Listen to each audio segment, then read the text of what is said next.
بسم الله الرحمن الرحيم الحمد لله رب العالمين والصلاة والسلام على أشرف الأنبياء والمرسلين وعلى آله وصحابته أجمعين ومن تبعهم بإحسان إلى يوم الدين. أما بعد فيا إخوتي الكرام وأخواتي الكريمات، السلام عليكم ورحمة الله وبركاته. رب اشرح لي صدري ويسر لي أمري واحلل عقدة من لساني يفقهوا قولي.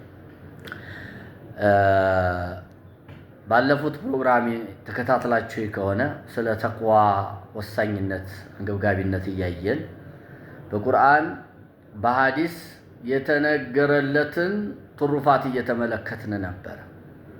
ይሄ ውድ የሆነ ተቅዋ፣ ይሄን ሁሉ ትሩፋት፣ ይሄን ሁሉ ደረጃ፣ ይሄን ሁሉ ማዕረግ የሚያስገኘው ተቅዋ ምን ማለት ነው? ለመሆን የሚለበስ ልብስ ነው ወይስ የሚገዛ የሚበላ የሚጠጣ ነው? ምንድነው? እንዲህን ያህል በጣም በሰፊው ሊወራለት የተፈለገው የሚል ጥያቄ ማንሳታቸው አይቀርም። እንደዛ ከሆነ ተቅዋ ማለት ምን ማለት ነው የሚለውን እንመልከታ። በዛ ልክ ሆነን እንድንገኝ ማለት ነው። ዝም ብሎ በምላስ የሚባል ቀላል ነገር አይደለም። ተግባር የሚጠይቅ ነው። የልብ ተግባር ይጠይቃል። ያጠቃላይ የሰውነት ተግባር ይጠይቃል። ተቅዋ የሚባለው ነገር ተቅዋ የሚባለውን ፍቹን ዑለሞቻችን ሲያብራሩልን በተለያየ ነገር ማብራሪያ ሰጥተውታል። ከዛው ከሷሃቦች ጀምሮ ማለት ነው። የመጀመሪያ ሰጡ ብዬ የማነሳው የዚህን የተቅዋ ማብራሪያ ሰጡ የተማነሳላቸው ሷሃቦች ውስጥ አንዱ አሊ ኢብኑ አቢ ጣሊብ ይሆናል። ባላሰፋም አጠር አድርጌ እሳቸው ባሉት ዙሪያ ላይ እስኪ እናውራ። እሳቸው ተቅዋ ማለት ይላሉ ኸውፉል ጀሊል ወልኢማኑ ቢተንዚል ወልእስቲዕዳዱ ሊየውም ረሒል ወልቀነዓቱ ቢልቀሊል ብለው ነው የሚያብራሩት። ተቅዋ ማለት አሉ መነሻው የመጀመሪያው አላህን መፍራት ነው። ከዛ በወረደው ቁርአን ማመን ነው። ከዛ ትሞት በኋላ ላለው ዓለም መዘጋጀት ነው እና አላህ በሰጠው በጥቂቲቱ መብቃቃት ነው ብለው ያብራራሉ። የመጀመሪያው አላህ መፍራት፣ እዚህ ልባችን ላይ የሱ ፍርሃት መኖር አለበት። ሁሉ ነገር ሊስተካከል የሚችለው በዛ ስለሆነ ማለት ነው። አላህ ሊፈሩት የሚገባ ጌታ ነው። እንደምታውቁት ሊፈሩት የሚገባ ጌታ ነው። ይሄን ዓለም የምናየውንም የማናየውንም የፈጠረ ኃያል ጌታ ነው።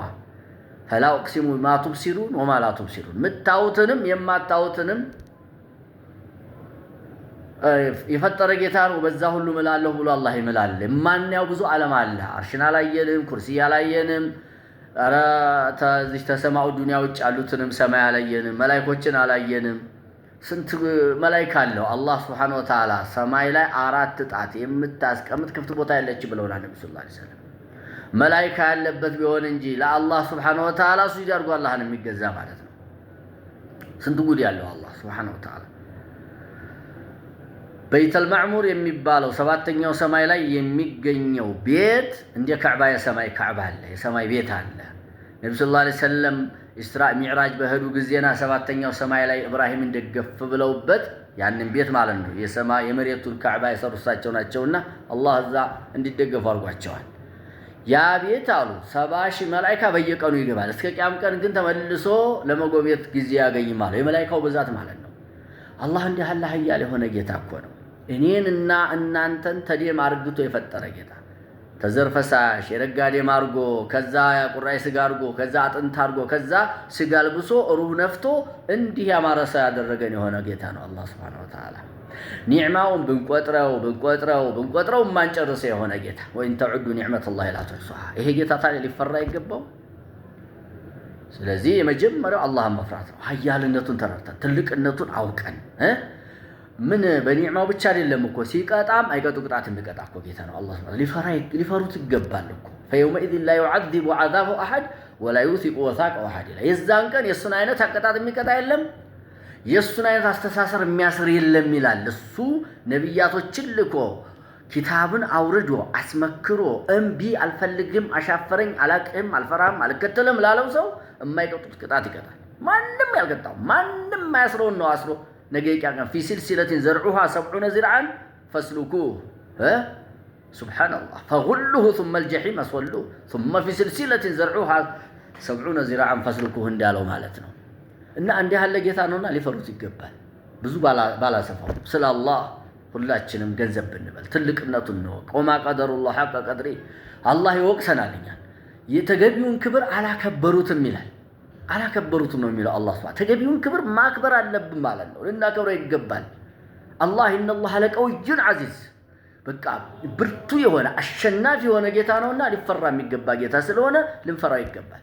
ሌላው በወርዱ ኪታብ ማመን አለብን። አላህ ለህይወት መመሪያ አድርጎ የሰጠን ጀነት እሳትን ሊያስተዋውቀን ሽርክና ተውሂድን እንድንለይበት ሐራምና ሐላልን ሱናና ቢድዓን እንድናውቅበት ኪታብ አውርዶልናል። ያንን ማብራሪያ የነብዩ ሐዲስ መጥቶልናል ሰለላሁ ዐለይሂ ወሰለም ወአንዘልና ኢለይከ ዚክረ ሊቱበይነ ሊናሲ ማ ኑዚለ ኢለይሂ ይህን ኪታብ ልናምንበት ልናውቀው ልንሰራበት የግድ ነው። ተቅዋ ይገኝ ዘንዳ አልይ ብን አቢ ጣሊብ ረዲየላሁ ተዓላ ነው። ሌላው ተሞት በኋላ ላለው ዓለም መዘጋጀ ነው። አላህን ተፈራን። አዎ አላህ ሌላ ዓለም አለ ብሎናል። ቤተሰብ የሚሸሽበት ሁሉም የቤተሰብ አይነት የሚሸሽበት ዘመን የማይጠይቅበት ጊዜ አለና የዛን ቀን የሚያዋጣው ስራ ስለሆነ ለዛ ስራ መዘጋጀት ነው ተቅዋ ማለት። ለዛ ቀን ለዛን ጊዜ የሚያዋጣ ነገር። ሌላው ባለችን መብቃቃት ነው። አላህ በሰጠን አዎ ለገንዘብ ብለን ሐራም ውስጥ ገብተን አላህን አናስከፋም፣ አላህን አናስቆጣም። ሪባ ላይ ገብተን ማጭበርበር ላይ ገብተን ማታለል ላይ ገብተን ሚዛን ማንሻተት፣ ስፍር ማንሻተት፣ ድንበር መግፋት፣ መስረቅ፣ ኧረ ስንቱ ነገር አለ። እዛ ውስጥ ገብተን አላህን አናስቆጣም፣ ባለችን እንብቃቃለን። ለዚህ ነው ነብዩ አለይሂ ሰላቱ ወሰላም ቀድ አፍለሐ መን አስለመ ወረዘቀሁ ላሁ ከፋፈን ወቀንዐሁ ቢማ አታህ ሙሲበት ዘገበሬዋ ስኬታማ ነው አሉ ነብዩ አለይሂ ሰላቱ ወሰላም። ማን ለአላህ እጅ ሰጣሉ። የመጀመሪያው እስልምና ነው። እስልምና ተሰጠው በኋላ ደግሞ የሚበቃው የሰጠው አሉና በዛ በሰጠው ደግሞ አላህ ያብቃቀዋል። የማይጓጓ እያለው እንደሌለው የማይሆን ማለት ለሰል ጊና ከስረት العرض وانما الغنى غنى القلب ጊና ማለት ከገንዘብ ብዛት አይደለም፣ የቀልብ መብቃቃት ነው። በቃ ሀብታም ባለው ያሰው ስንት ሀብታም አለ ኑሮት እንደሌለ የሆነ ሌት ቀን የሚጨነቅ ለግፊትና ለስኳር የሚጋለጥ ያለው አልበቃው ብሎ ያ መኪና እንደዛ ሊገለበጥ ነው ተገለበጠ ተያዘብኝ ምን አለብ ሌላ አለ ውስጥ ኑሮት እንደሌለ የሆነ ማለት ነው። ሱብሃንአላህ እረፍትን የማያገኝ ያ አይደለም። አላህን የሚፈራ ሰው ባለችው ይብቃቃል። አልሐምዱሊላህ ብሎ አላህን ያመሰግናል። ወደታች ይመለከታል እንጂ ወደ ላይ አይመለከትም። ወደታይ ተመልክቷል። በዱንያ ጉዳይ ነው ሰለላሁ ዐለይሂ ወሰለም ወደ ላይ ተመልክቶ የአላህ ኒዕማ እንዳትንቋል። አላህ ኒዕማ እንዳንንቅ አደራ ወንድሞች ሆይ በአፊያችንም በገንዘባችንም በሌላው ወርታች እንመለከት። ይሄን ያለንን ቂማውን እናቀለታለን። ለካ ሰጥቶናል ብለን እንረዳለን፣ እናመሰግነዋለን። ስናመሰግነው አላህ ይጨምርልናል። አላህ ይወፍቀን።